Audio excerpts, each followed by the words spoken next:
এমন একদিন আল্লাহর নবী সাল্লাল্লাহু আলাইহি সাল্লাম একজন অন্ধ সাহাবী নবীজির কাছে আসছিলেন, হযরত আব্দুল্লাহ ইবনে উম্মে মাকতুম রাদিয়াল্লাহু তাআলা আনহু।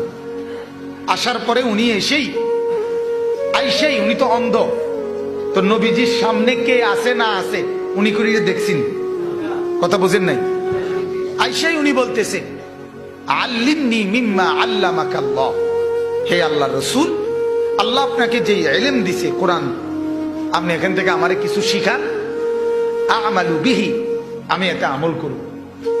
কিছু বললে আমার একটা আমল কর, বা একটা কিছু বলেন আমি আমল করব।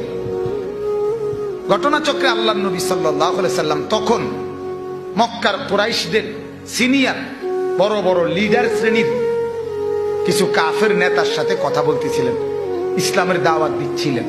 ওরা তখনও কাফের, মনে করেন আবু জেহেল, আবু লাহাব, উতবা, সায়বা, এরা একরে বলতেছিলেন, নবীজি এরকম, এই যে আমি অনেকদিকে ফিরে এই ভাইয়ের দিকে তাকাইলাম না, তো তাকাইয়া দেখলেন যে উনি অন্ধ সাহাবী আব্দুল্লাহ।